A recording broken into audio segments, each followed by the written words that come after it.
Conservative music is a thing, though nobody asked me to play it when I'm DJing, but apparently a lot of this stuff goes viral, and I want to find out why. So I've heard that it means listening to white wannabe Rastafarians. I'm Amanda Marcotte. Welcome to Standing Room Only. If you've ever watched Standing Room Only before, you know that at the end of every episode, I have a song recommendation pulled from my years of experience as a DJ. But today, I'm not picking the songs. I'm leaving that to my producer, Russell. He's gonna play me a bunch of songs that I have never heard before and will probably never want to hear again. Yeah, so I've picked out 5 different conservative or MAGA artists that have varying levels of popularity and varying levels of skill, ranging from bad to really bad. And I'd love to hear both your musical and political takes on this. Why did this happen? How could it have happened? And what would you, as a music connoisseur, suggest to make these songs less terrible? So I hope you're excited, because I'm definitely excited to hear your takes behind these songs. I'm gonna try to be good faith about that. I'm not gonna just be like, just burn it all. So first up is Tom MacDonald. He's one of the currently most popular explicitly conservative or MAGA artists making songs, and I think a lot of that has to do with who he chooses to feature on his songs.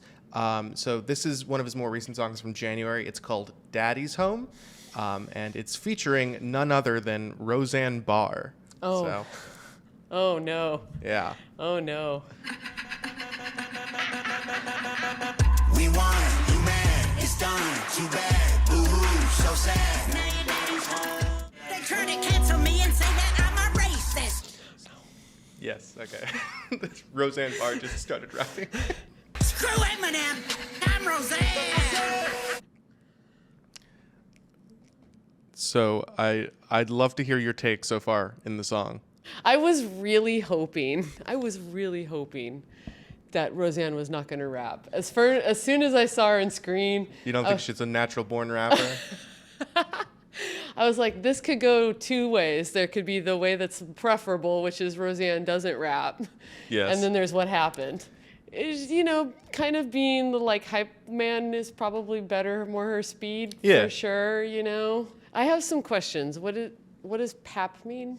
Pap. You hear pat, pat, pat, pat, pat, pat. I'm assuming that he's referring to gunshots, or maybe it's a sneaky double entendre with daddy's home.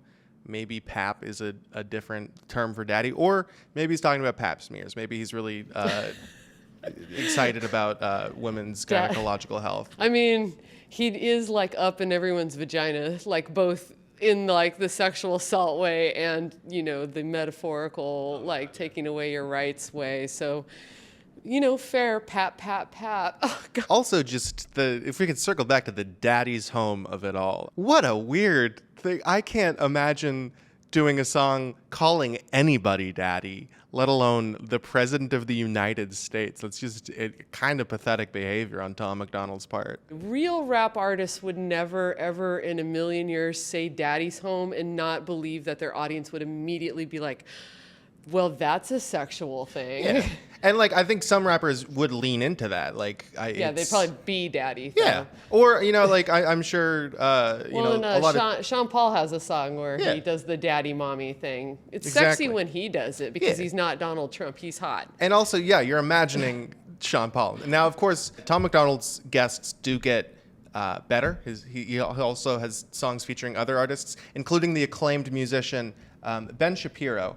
So I'd love for you to just take a listen to Ben Shapiro's verse on the song Facts by Tom MacDonald. Oh, no. Let's look at the stats. I've got the facts. My money like Lizzo, my pockets are fat. Homie, I'm epic. Don't be a wap. Dog, it's a yarmulke. Homie, no caps. Nikki, take some notes. I just did this for fun. All my people, download this. Let's get a Billboard #1. I mean, my first instinct is that's just racist, and I'll tell you why. That he thinks he can tell Cardi B and Nicki Minaj how to rap, and that's what... Has he listened to them? They can tell, they can rhyme and stuff. After this aired, he said that he does not believe that rap is a form of music because he's an elitist who only listens to classical music, which, I mean, the fact that he doesn't believe rap is music shows in this verse. He's throwing the weakest of bars. These You bars live don't... with your parents is the lamest burn I've ever heard. Although I will make an exception because I think that the lyric, my homies in a yarmulke and no cap, is genuinely one of the best lyrics in all of rap music. I hate him. Well, no, not the best. That but I will, your standards got way lower listening to this crap. I'm Stockholm syndromed by Ben Shapiro waterboarding me with his terrible fact-based rap. He probably doesn't know what the term diss track even means, even though he's tried to write one. And Yeah. it's especially brutal because there's an art to dissing somebody. You know, it's part, well, I'm going to steal a joke off 60 Songs that explain the 90s. It's part Wikipedia entry. Yes. And part just really sick burns. And they don't have any of that going on. He's just mad. He yells WAP. One thing you don't want to do when you're recording a diss track is bringing up your own shame. Exactly. And Ben Shapiro famously shamed himself by trying to tell his audience that what the song WAP describes, and that is short for wet ass pussy, is medically dangerous for women. Yes. And everyone was like, oh my God, you just told on yourself. And now he can't, he's like going back to the scene of the crime. I think that Ben Shapiro, in training for this rap verse, I think he watched only that one scene from 8 Mile where Eminem begins his rap by insulting himself, and then he paused that scene midway through and was like, that's all I need to do. I just need to show the world my complete ass, and that the end product is this. This next one is one of my favorites. So I am on Instagram Reels a lot, looking at bad music, and I came across this one That's a hobby. Yeah, it's a bad one. And he's on Instagram Music primarily. His name is Abba Alabanza. I think that's how you pronounce his name. And the first song of his that I'm going to play you is called Wifely Qualities. Yes. And the name alone is scaring me. Well, the sound alone will scare you even more. This could go in two very bad directions. She may have wifely qualities. She absolutely must have maternal instinct. Wifely qualities, the perfect mother to your offspring. Oh my God. So my first question to you is obviously, is he the new face of reggae? Obviously, we had Bob Marley, we had Jimmy Cliff. Is Abba Alabanza what will bring reggae into the 21st century? Obviously, the answer is no. And this is dang. what we're going to ask, how can these people improve their music? And this is why I was afraid of, which is the only answer is just walk off a bridge. God. Like, that's just brutal. Again, racist. And I was worried when you saw his name was Alabanza. I was like, is this a joke about how white he is? And indeed it is. Yes. So I have another snippet from one of his songs, and it features, again, I'm showing maybe my bias, but it features one of the funniest lines I think I've ever heard in a song. See if you can identify which one it is. This is Conspiracy Theorist by, once no. again, Abba Alabanza. Oh no. How many abortions have you had this year, feminist? Repent, surrender all your wickedness. Feminism is a death cult. Yes, that's the... How many abortions have you had this year? There are two ways to answer that. Either you do the boring route of like, hey, stop, don't ask that. It's a rude question. And I support pro-choice. Or go the funny route and say like, oh, I've had like 15 abortions. We're about to perform one if you want to join. What I love about the how many abortions do you have, not to get too serious with it, but like it gives the game away, right? The whole claim of the anti-abortion stance is that it's pro-life, right? Yeah.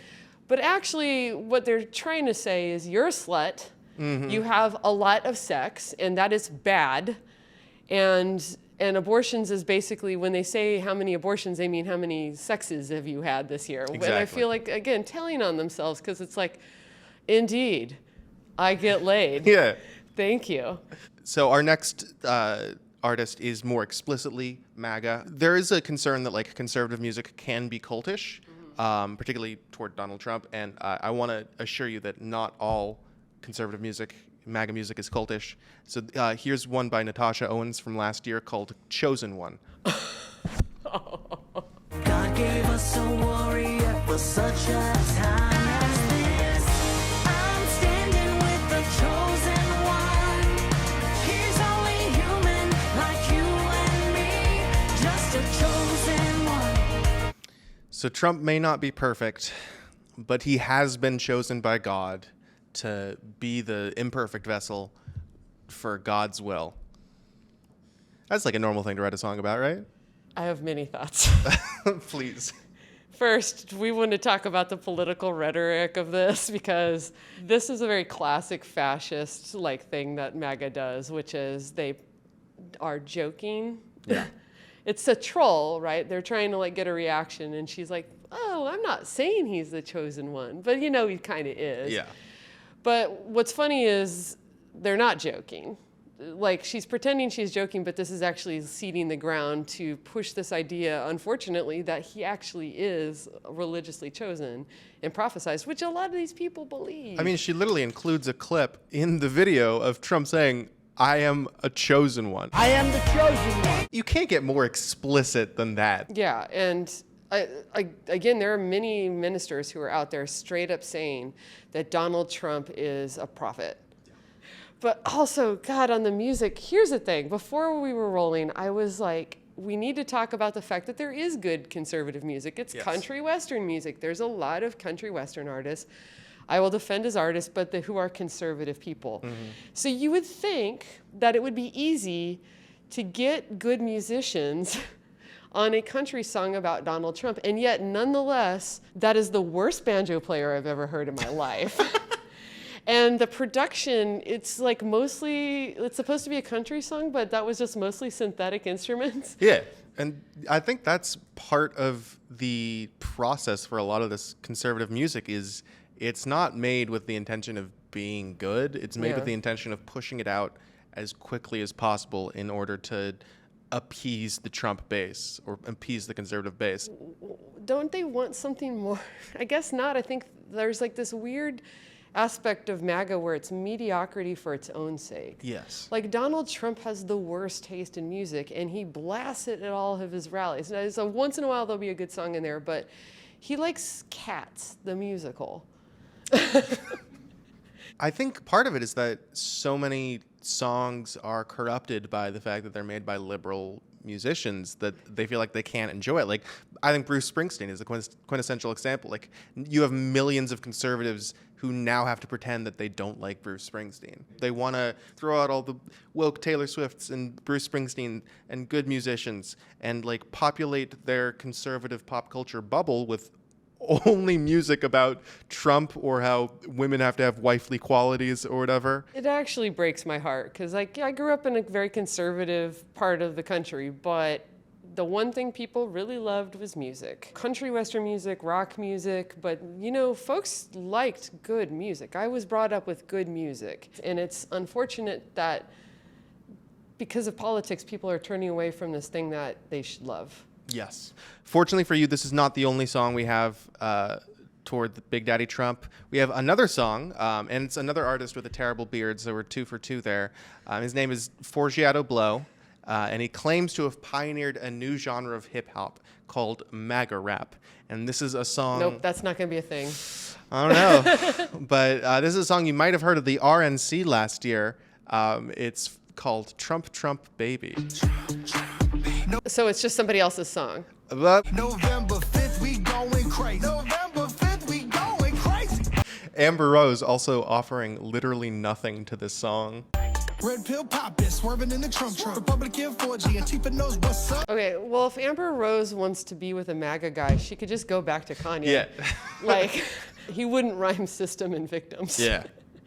I have heard of Forgiato Blow. This one I have heard of because on other podcasts I listen to, they love making fun of this guy. So that song played at the RNC, which means a bunch of old white people had to listen to that song. But to be fair, when the original came out, they were young. That's fair. That's fair. I mean, I will say this as somebody who is an old person. Yeah. But unfortunately, that song was taken down from YouTube, presumably because it uses samples of Ice Ice Baby. So Which sampled Queen. which samples Under Pressure, of course. Yeah, though Vanilla Ice denied it. Yeah. So they had to change the backing track and get rid of all the Vanilla Ice, and the result. Also, it's going to get worse. Yeah. So the result is just an even worse song, which you can listen to here. And they also changed it. So this is Trump Vance Baby now with Forgiato Blow featuring Amber Rose. Oh no. Oh, she did it again. I think it's literally just the same video. And you can see that when she mouths Trump, it says Vance over. We voted Trump and Vance, baby. I demand reparations from every idiot that voted for Joe Biden, boy, period. The backing track is Okay. awful. Like, he should be sued first by Vanilla Ice, who probably won't because he's probably MAGA, right? Yes. He should be sued by Queen. That would be awesome. Hopefully. And he should be sued by Dr. Dre just on principle. Dre has that like wee, wee, wee, wee, wee sound Yeah. that he really loves in a lot of his songs, and I love. So that sound comes originally from Roger Zapp, right? So he's a funk artist from the 80s. Roger Zapp is like the music on California, yay. That's Roger Zapp. And he should also sue him because it's offensive. Like, Roger Zapp is a hero. Yes. Amber Rose, What happened it to her? hurts. It hurts me. It actually hurts me. I used to like her. I did want to ask the question with these last two songs. They're bad about a politician. As you look right there, how do you describe your husband's dance moves? Oh, this is very special and unique dance. It is, right? Is this how you dance? No. And I'm wondering, is it possible to make a good song about a politician? Yes, there is. In fact, the song "Whip It" by Devo was written about Jimmy Carter. They wrote that song on a whim because they wanted Jimmy Carter to beat Ronald Reagan in the 1980 election. And so that's kind of like their joking way of cheering him on, is like, you can whip it, Jimmy. That's interesting. I'd never Yeah, heard that and it had a before. lifelong past that because one of, I think, the keys is not to actually say that the song is about a politician, which Yeah. automatically dates it because it wasn't released as a single till well after that. Then, you could argue about the will.i.am song that he wrote about Barack Obama in the 2008 election, but the fact that I can't even remember the name of it tells you that it probably wasn't that great. But I remember people getting very sentimental about that song at the time. You remind me with with Whip It. I know "Come Together" by the Beatles was initially written as a campaign song for Timothy Leary during his California gubernatorial That run. barely counts. Yeah, but like, but John Lennon was just like, actually, no, I want this back. It's too good of a song for you, It Timothy. is a great song. There are a bazillion Yes. great songs about politicians who are telling them to step off completely. That's fair. Like "Mr. Know-It-All" by Stevie Wonder. I think is about Nixon. Oh, is it? One of his better songs. And Reagan Youth by the band Reagan Youth. Yeah. Which is like, again, a H-word song, Yeah. but funny. Hell yeah. So this final one is the most artistic member of the Trump family, Lara Trump. You might have heard one of her previous songs that went a little big. I forget what it was called, but she actually, I just learned this today, released a song this year, back in February, called "No Days Off." It's by Lara Trump, and it's featuring French Montana. So, Oh no. yeah, give this a listen. Oh no. French Montana, really? French Montana How is much featured did on the she song. pay? Too much, I'm assuming.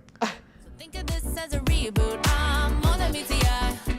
So many different sides you don't know about. I'm putting in the work. Thank God for autotune. Yeah. It helps a lot. Hey, me and Laura at your front porch, knock knocks, no days off if you coming for the top spot. No days off. What are your thoughts so far? So, okay, I mean, it's not his best work, obviously, but it's competently produced and written. Yeah. But yeah, like, it sounds like an AI is singing it, if not worse, because she is a soulless monster. And the amount of autotune just to probably get her into like, and I'm not against autotune, but It's just she, I think, went overboard in trying to fix some of the criticisms that were levied toward her voice. And the result is basically just like a text-to-speech thing on your computer. It's very dead. it's really brutal. And obviously French Montana is not going to give her his best song. So he just wrote some piece of forgettable trash. What breaks my heart, and it broke my heart the second you said "No Days Off," is like, That's one of the most memorable and awesome lines from one of the best songs ever, 24-Hour Party People by the Happy Mondays. And like Sean Ryder's like, no days off, over and over. And it turns into this sort of wail of like sadness about like being too far gone in the like constant partying cycle. And so to have a line that is so important to me because it's so beautiful and tragic and well sung and used in a song that I would, you know, he's saying we need to start taking days off. Yeah. Also, and she needs to think about that. What is she taking no days off from? Is she taking no days off from her Fox News role that she landed as like basically just a nepotism gimme, or is she? Yeah, it's not real work. Yeah, is she like, or I'm not even sure if she's still head of the RNC, but like she took. I think objectively, That's right, she is. She took a day off objectively to record this track, which is ironic. Like, she probably thought it was work, Russell. That's fair. It's a Botox reference. No days off from Botox. She's got to do 10 things of filler. That's her routine. Well, thank you, Russell. My pleasure. Am I thanking you? I'm sorry, I think is the more accurate. Well, we had a lot of laughs. We had a lot of laughs. This was very fun.